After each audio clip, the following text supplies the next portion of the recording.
Hello बच्चों। तो हमने इस क्वेश्चन पेपर के 11 क्वेश्चंस कवर कर लिए थे, जहाँ तक मुझे याद है। 10 हो गया, 11 हो गए। हाँ, 11 क्वेश्चन हो गए थे। अब हमें करना है क्वेश्चन नंबर 12। अगर किसी को कोई क्वेश्चन समझ नहीं आ रहा है तो कमेंट करके या कॉल करके आप पूछ सकते हैं। तो सिंपली अब हमें करना है क्वेश्चन नंबर 12। ये कह रहा है 1 + tan square theta divided by 1 + cot square theta किसके बराबर होता है। ठीक है, तो तुमसे ये पूछा हुआ है।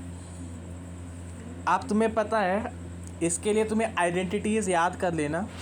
3 आइडेंटिटीज़ जो इसकी थी, जैसे अगर मैं बोलूँ तो साइन स्क्वायर थीटा, ये आइडेंटिटी याद होनी चाहिए सबको, प्लस कॉस स्क्वायर थीटा,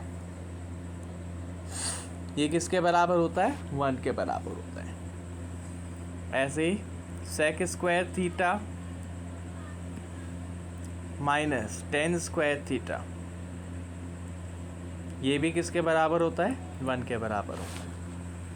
ऐसे ही cosec square theta minus cot square theta, ये भी किसके बराबर होता है, 1 के बराबर होता है। अब इनको हम रीअरेंज कर सकते हैं। जैसे तुमसे यहाँ पे क्या पूछा है, ऊपर अंश में दिया हुआ है 1 + tan स्क्वायर थीटा। तो अगर मैं इस इक्वेशन में से tan स्क्वायर थीटा को इधर ले जाऊँ तो ये माइनस का था और उधर चला जाएगा तो क्या हो जाएगा, प्लस का।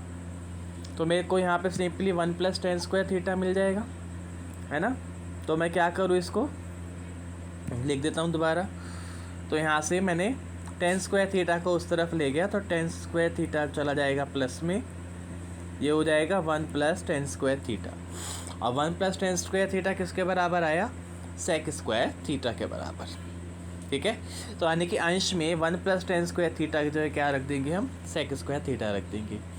इसी तरीके से नीचे हर में क्या दिया हुआ है, 1 + cot स्क्वायर थीटा। अब इस वाली आइडेंटिटी से cot स्क्वायर थीटा को इधर ले जाओगे तो प्लस हो जाएगा, तो 1 + cot स्क्वायर थीटा हो जाएगा। तो बस वही चीज़ यहाँ भी कर देनी है। तो हमारे पास क्या आएगा, कॉसेक स्क्वायर थीटा बराबर 1 + cot स्क्वायर थीटा। तो हर में हम लिख देंगे कॉसेक स्क्वायर थीटा। यहाँ तक बात समझ आ गई। तो ऊपर हमें लिखना है सेक स्क्वायर थीटा और नीचे हमें लिखना है कॉसेक स्क्वायर थीटा। ठीक है, अब मैं इसको इरेज कर देता हूँ ताकि और स्पेस मिल जाए मुझे लिखने के लिए। तो यहाँ पर 1 + tan स्क्वायर थीटा की जगह क्या लिखा था हमने, सेक स्क्वायर थीटा आया था। ठीक है, ऐसे ही 1 + cot स्क्वायर थीटा की जगह क्या आया था, कॉसेक स्क्वायर थीटा आया था। ठीक है, अब तुम्हें पता है सेक थीटा जो होता है 1/cos थीटा के बराबर होता है ना। और जो कॉसेक थीटा होता है, ये फॉर्मूले याद करने पड़ेंगे बेटा, बिना फॉर्मूले याद करे नहीं बनेगा काम। तो कॉसेक थीटा साइन का उल्टा होता है, यानी कि 1/sin थीटा। अब यहाँ पे सेक स्क्वायर है तो इसका स्क्वायर हो जाएगा sec square theta, 1/cos square theta, यहाँ पे स्क्वायर कर दोगे। कॉसेक स्क्वायर थीटा है तो यहाँ पे भी साइन स्क्वायर थीटा हो जाएगा। ठीक है, तो अब हमें पुट करना है यहाँ पर। तो सेक स्क्वायर थीटा की जगह पुट कर दिया 1/cos स्क्वायर थीटा। ठीक है, 1/cos स्क्वायर थीटा। ऐसे ही नीचे कॉसेक स्क्वायर थीटा के लिए क्या लिख दिया, 1/sin स्क्वायर थीटा। ठीक है, अब ये ऊपर जाएगा तो उल्टा हो जाएगा। तो 1/cos स्क्वायर थीटा तो पहले से ही था, अब ये 1/sin स्क्वायर था, क्या हो जाएगा, sin स्क्वायर बटे 1 हो जाएगा। अब ऊपर ऊपर गुना करोगे, नीचे नीचे की गुना करोगे, तो ऊपर ऊपर की गुना करोगे तो 1 को साइन स्क्वायर से करेंगे तो साइन स्क्वायर थीटा आ जाएगा। कॉस स्क्वायर थीटा को 1 से करेंगे तो कॉस स्क्वायर थीटा आ जाएगा। अब हमें पता है साइन बटे कॉस वो क्या होता है, 10। लेकिन यहाँ पे क्या है, स्क्वायर, साइन पे भी स्क्वायर है, कॉस पे भी स्क्वायर है, तो हमें बस क्या करना है, 10 का स्क्वायर कर देना है। तो आंसर में क्या लिखेंगे हम, 10 का स्क्वायर। तो ये इस क्वेश्चन का आंसर होगा। ठीक है, समझ आ गया। चलिए अगला क्वेश्चन, ये इरेज कर देता हूँ पहले मैं, होप सबको समझ आ रहा हो। अब है नेक्स्ट क्वेश्चन, क्वेश्चन नंबर 13।